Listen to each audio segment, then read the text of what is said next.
How's it going, everyone? Back today with another video. If you're wondering why at any point I look hunched or in pain during this vid, it's because I pretty much feel like I've had a concussion off last night's gig. Went to see Vacuous, shout out to Dean, London-based death metal band, absolutely fantastic. Also, trying not to swear immediately here because YouTube's been clamping down on me for swearing within the first 15 seconds or whatever, but as you know, I normally swear within the first 3 seconds. So yeah, gonna have to try and cut that out, and then I'll effing blind my way through the latter half of the video. Hope yous are doing well. Hope the weekend's going well for you so far. Just thought I would come back today with a bit of a vinyl update. I've got a bunch of records to show here. I'm just going to whack them all into this vid, so it'll be a slightly longer form video than what I usually do. A couple more records than I usually show in these things. But I'm sure you won't mind just breaking it up if you've got the attention span of a goldfish. So yeah, let's just get into this, shall we? First up, what's going on in the background? I do realise I've got a bunch of albums to show here from Denmark. I did not do this on purpose, but the first of which, this is Phrenelith from Denmark, out of the Killtown death metal scene, with their debut full-length album from 2017 entitled Desolate, Endscape. So if you're not familiar with Phrenelith, they are basically a straightforward Danish death metal band. They almost sort of helped kind of bring about that Danish sound that we know and love, alongside bands like Undergang. David Mikkelsen of Undergang does vocals on this one. Very brooding, very brutal, very kind of bleak sounding death metal. As I say, kind of on the brutal side, which is what Denmark is kind of known for at this point with their modern stuff. Absolutely fucking splendid. Their second album's killer as well, Chimera. I think I prefer this one marginally, but this one has a bit of nostalgia for me, so it's probably got quite a lot to do with that. But yeah, this thing's killer, man. Go and check that out. That came out through Dark Descent Records. Yeah, fantastic stuff. Give that a listen in the background. So the first album that I've got to show here is one that I haven't posted on Instagram yet, because I actually bought it today. I saw it out in the wild, and I thought, you know what, I don't have the album, and that variant's pretty fucking cool. The album in question is this one. So of course, this is King Diamond from, again, Denmark, with his 6th full-length album, I think, entitled The Spider's Lullaby. So this is King Diamond doing what they do best. Just another kind of perfect example, a lesson in brilliant traditional heavy metal songwriting. One of my favourite tracks from King Diamond appears on this one, which is The Other Side. I believe that's the first track on this thing. It is indeed. I really like the demo version as well. However, this thing's fantastic. I really like hearing these tracks with an actual drummer. The demos don't have a proper drummer. I think it's like drum programming or something to that effect. So, I don't know. Although it has that grit, I do prefer The Other Side kind of version on this album, the full length. This came out in 1995 originally. And again, yeah, brilliant concept album. Just a great time overall. Fantastic songwriting, great lead work. King Diamond's iconic falsetto vocals, of course, like kind of crafting the melodies all the way through this thing in a way that King Diamond only knows how. Absolutely killer. I love this picture disc though. I had to pick this thing up, man. Not super familiar with this album compared to a lot of his earlier albums, so I'm really excited to kind of get a bit further into this. But yeah, it's one I throw on occasionally for sure, and definitely more so now that I've got this. So yeah, front cover, kind of goofy, kind of hate it, but I do kind of like it as well. Artistically, I don't love it, but I mean, King Diamond's artwork's very hit-y-missy for me as it is. It basically shows a very cartoonish, digitized looking spider in the middle of its orb web with King Diamond's goofy little face in the abdomen there. Very cool. Really like the logo, obviously, with the bat and everything. The kind of title down below there. And I'll try not to snap this in half nor drop it. The back there, we've got a picture of King Diamond performing live. We've got the track listing and indeed the band photo. I love how out of place King Diamond always looks on his kind of band photos. The only dude who bothers to get into his gear. But yeah, there's that goofy little spider again down there. Yeah, this was put out through Metal Blade Records. I do think I might pick up like just a normal version of this. I found one that's like a double LP edition that has that demo on it, the 4-track demo, which I am keen on owning for sure. But yeah, this thing's fantastic, man. And yeah, if I could recommend one track, go with the first one, The Other Side. I really love that vocal melody. Very eerie, very cool. King Diamond, The Spider's Lullaby. Apparently this was limited to 2,000 copies, but I mean, what the fuck's the point in that? Doesn't really mean anything to me. I'll try and get this in without making a huge fuss as I normally do. And let's get on to the next album, which is one that has also just come in. I pre-ordered this one a little while ago. Again, out of Denmark. This is Septage with their debut full-length album entitled Septic Worship. What the fuck's the rest of this thing called? Intolerant Spree of Infesting Forms. So if you cannot tell by the artwork and indeed the title of this stupid fucking thing, this is gore grind through and through. Death grind, if you want to kind of call it that as well. Gurgling, blasting nastiness. Really, really well written stuff. We start with like a 4-second just like chaos fart of instrumental sound, super noisy. We've then got some like chugging stuff that's kind of characteristic of the gore grind sound. It's kind of early Carcass Worship, as a lot of these bands tend to sound. But yeah, this is fantastic, ferocious, in your face, exceptionally well written, fleeting and concise. It's around 20 minutes in length, if not exactly 20 minutes in length. And it's an absolute blast from beginning to end. It's got riffs all over the place. If you like those kind of gurgly, nasty-ass vocals that gore grind typically has, then you will enjoy this as well. I think this is a super fun time. If you like that sound in general, there's nothing really that you can go wrong with here. It's just an absolutely fantastic debut outing. They had a couple of EPs prior to this, which really put them on the map. They got a lot of hype for those. This is the first piece of music that I've actually picked up physically from this band. But yeah, I'll be keeping a close eye on these guys going forward after this absolute slab of putrid fucking filth. Front cover, unreadable logo, of course. And then what's going on here is some like putrid meat with like a fly laying its maggots, which are down here, into the festering meat, which is lovely. It's kind of one of those collages. I can't remember the name of the company. I feel like it might be called Sinister Collages or something that did this artwork. But yeah, it's also got like a person climbing a, I don't know, looks like they're in like a landfill or something.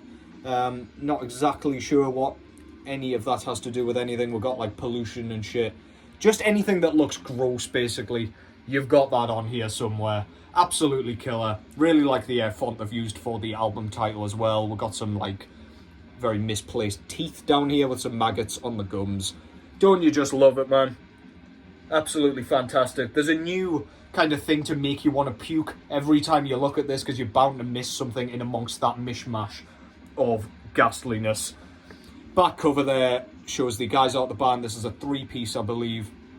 We've got the track listing down below. This was put out through Masako and Ojo Records.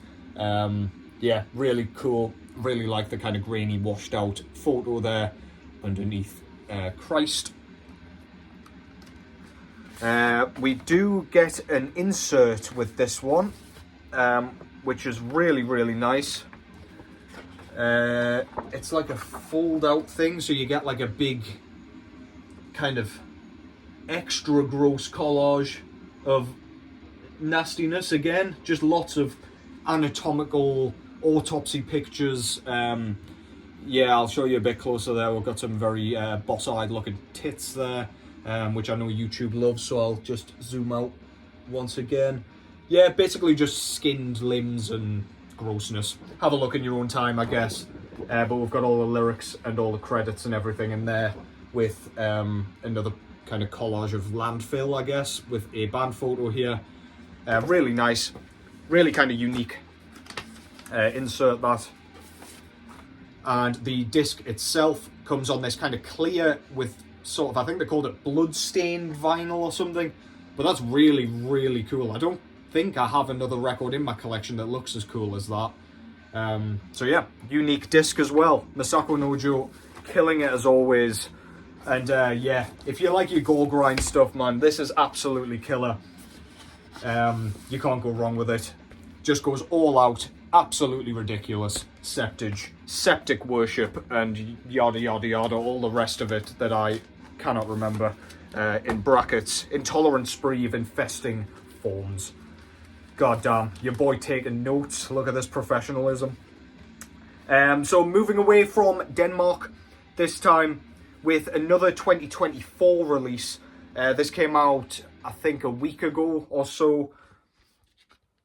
This is Coffins out of Japan with their, I think this is their 6th album as well, entitled Sinister Oath. So if you don't know Coffins, they're basically a death doom band based out of Japan, as I say. They've been going since, I think, the late 90s, I want to say. I think they formed around when I was born in 96.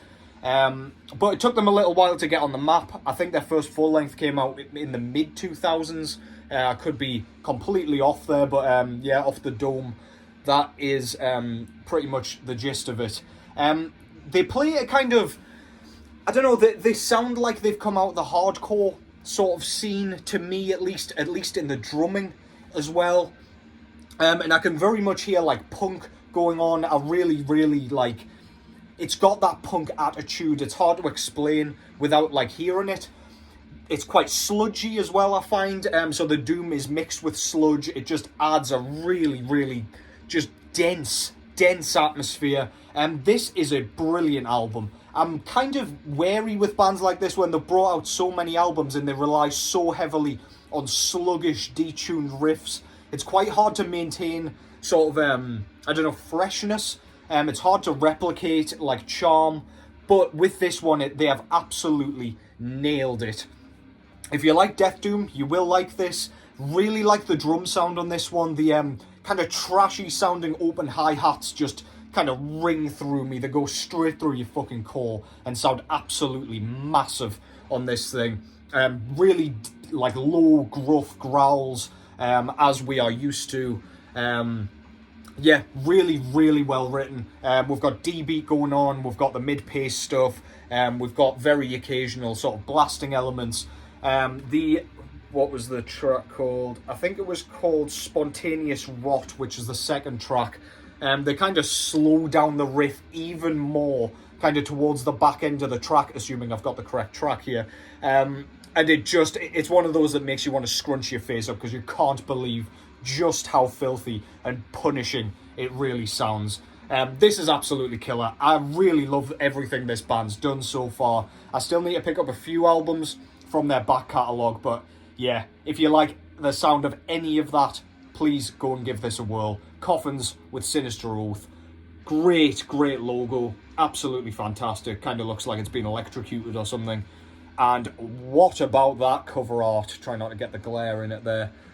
I don't really know what's going on. It's kind of I don't know, like a bunch of decrepit hands holding a crown, and then similar hands holding a serpentine sort of humanoid head with like nasty forked tongues and rows of honed teeth. A few little guys that look like they've come straight out of the underground corpse pile, erupting from the ground. I don't know, some warlock looking thing. Yeah, really cool, man. Really eye-catching. Love the green and everything.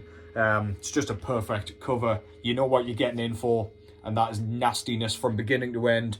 On the back here, we've got the track listing and a rather candlelit dark band photo. if I can spit me fucking words out. Relapse Records put this one out.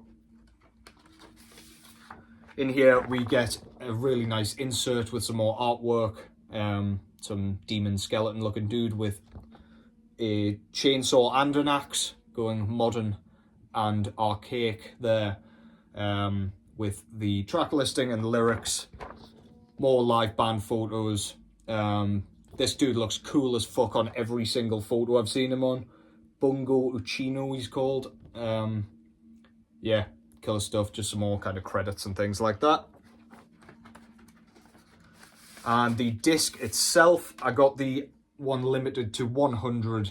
Kind of looks like somebody has vomited all over the goddamn place. It's kind of like olive greeny brown mixed with pink and green splatter, I guess. And then we've got more of the olive green that looks less like a clown took a shit on it. Yeah, really nice center labels as well to kind of coincide with the actual side colour, which is nice. Yeah, really excited about this one, man. If you're not familiar with Coffins and you like bands like Cyanide, I would highly recommend this. They don't rely on speed as much as just absolutely oppressive, crushing kind of distortion. Absolutely brilliant. Coffins, Sinister, Oath. Splendid shit. Another great 2024 edition. Moving swiftly on to the US now, but another 2024 release. This time from the mighty Witch Vomit. This is their third full-length album, entitled Funeral Sanctum. This was released, I think, just Friday gone, yesterday, I think, through 20 Buck Spin. If you don't know Witch Vomit, straightforward death metal band, playing exceptionally written death metal. It doesn't come across as kind of hardcore inspired to me. You don't get too much of that in the drumming or anything. It is just very blasting, very in-your-face death metal. This one, they take a kind of almost melodic blackened approach, if you can imagine that. It's still like a very fleeting release. It's around the 30-minute mark. But just really, really well written. We've got some nice tremolo stuff on here. The lead work's exceptional. Love the vocalist's kind of growls. They're really almost grumbly, really unique take. This band is honestly one of my favourite kind of death metal bands on the 20 Buck Spin roster, especially now that Tomb Mold's gone off to do whatever the fuck they're wanting to do with their sound now. Honestly, they just write songs for death metal lovers. They're like, I don't know, they're a death metal band, if you will. Very, very kind of true to the style, to the sound, and just know what they're doing. They know how to write riffs. They just stick to their guns, and they just absolutely decimate you with it. As I say, the melody on this is a bit more of a focus, which I do like. I don't mind them going in that direction because it's not sort of in substitution of any of the really cool elements that we got on their last album and last EP. Yeah, absolutely fantastic. Not a bad thing to say about this band so far. Just killer from beginning to end. Look at that front cover. Absolutely fantastic logo for a start, with a killer name to go with it.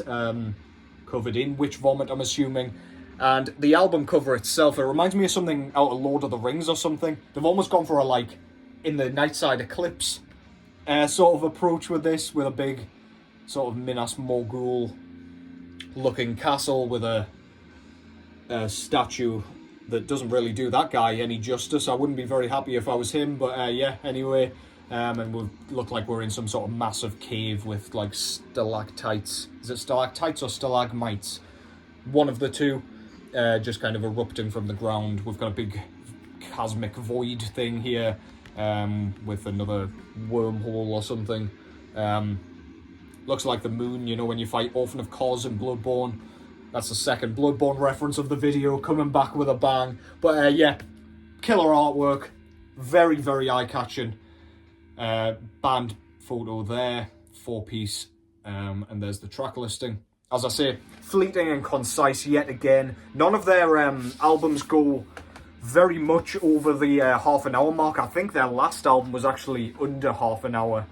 It was around 27 minutes long, which is insane for a full length. But yeah, we've got the lyrics there on one side with some really nice bordering. Really cool. This guy's not having a very good time, is he? Yeah, very nice. Got the band photo there with some more fantastic artwork. Look at this little guy here. That's a face only a mother could love. And we've got some kind of credits and everything there to go with it. In here we get a massive poster, which I am going to try very, very hard not to tear in half. But holy shit, it's nearly bigger than me. That is absolutely exceptional. They've kind of picked I'm spitting all over the fucking place here. They've kind of picked the biggest size for the most expensive frame size, if you wanted to go and do that. I always chat shit about, you know, getting stuff framed and never actually go out and do it, but never mind, I digress. Very cool disc. It's kind of I don't know what the main colour is here really, but we'll go with black with silver merge, blue merge and white splatter with a bit of grey in there. Very, very nice. Goes beautifully with that stunning artwork. Just a killer all-round package again from 20 Bucks Spin. They are doing the damn thing this year. Yeah, I'm sure you all know them by now. They're on most people's radar at this point, through bands like Worm and Tomb Mold kind of getting them on the map. But yeah, fantastic stuff. I'm going to faff with all that later on, so I don't spend half an hour. I just got a low battery sign there and thought the video went off, if you're wondering what the fuck that was about. Final album of the vid. We've got, try and sort out that light as well, which has decided to be, oh well, I'm going to look washed out. The vampire will be happy. Last but certainly not least, we've got this one. This is Incantation with their 4th full-length album entitled The Infernal Storm. Now, I'm sure you all know Incantation, but this is a slightly overlooked album in my opinion from their kind of early catalogue. They brought out 3 of some of the genre's most celebrated albums, so to follow that, to follow Diabolical Conquest with this one, I mean, they've done a killer job. This one, compared to that album and compared to like the first 2 albums, I mean, it's like the poor relation for sure. The songwriting's just not quite as good. I don't love the production choice on here. It's a bit thin compared to some of those earlier albums, but this is still absolutely worth your time. John McEntee sounds monstrous as all hell. The doom elements are cranked up. We've got those kind of mid-paced elements that makes Incantation what they are. It makes all these Incantation kind of worship bands what they are as well. The doom elements are wonderful. It's just, again, an all kind of consuming, absorbing sort of sound. It's very claustrophobic. It's very well done. And yeah, when I'm in the mood for this kind of death metal, Incantation is obviously the go-to band for this style. They're basically the sort of forefathers of this style, if you will. Killer stuff. As I say, if you like Incantation, you like it. Don't overlook it by any means, because why would you do that? There are some great tunes on here. It's just all fantastic. It's not a super long affair. I do fear Incantation, especially with some of their new albums, are quite prone to overindulging and not trimming fat enough for my liking, but this is a fleeting, brilliant, concise album. That's kind of the word of the day here, because a lot of these albums kind of focus on songwriting, quality over quantity rather, the other way around. Yeah, this is splendid, man. I'll stop me fucking rambling. Front cover there shows some horrible, decrepit, sort of demon-looking thing with some of the grossest teeth you will ever see, with some sort of biblical-looking painting down here. again, I'm sure there's something famous going on, but you know me, not very well versed in the arts or history. But yeah, love that, very much in the vein of their early kind of artwork styles. Not actually sure who does these covers, but they're always really effective, really fucking eerie. Yeah, love that. The white eyes especially make that guy look horrifying. Back cover, we've got some sort of horrific demon goat. That looks cool as shit. Looks kind of like some sort of tattoo or something that someone might get, but I digress. Track listing and another Relapse Records release. Inside we get all the lyrics, gatefold of course, with some more badass artwork. Look at that shit, man. Fucking great. Awesome stuff. And the disc itself came on this really nice kind of beer coloured vinyl, kind of translucent, with green, white and red splatter there. And we've got that nasty ass looking goat thing on both sides of the centre labels. Brilliant stuff. Here's no Incantation. I don't need to say too much more about it. Go and give that a whirl. That's the Infernal Storm. This came out in 2000, I should have said, and I don't think I did. But that concludes that. Bit tossed together. Hope you've enjoyed that. Hope you've found some shit to listen to. Quite a lot of new stuff there, so yeah, definitely go and check some of those out. Just wet the whistle here. Yeah, thank you so much to everyone who has come and subscribed. I've been noticing the numbers still gradually going up, despite me being relatively silent recently. It is massively appreciated. I'm dying to get back in the swing of these fucking things, but yeah, just life gets in the way, man. I'm not going anywhere. Thank you, as always, for the support, though. Cheers to everyone for sticking around and coming back, and thanks to all the shit talkers who keep coming back to give me what's for and whatever. But yeah, enjoy the rest of your weekend. Take care as always, and I will catch yous in the next one.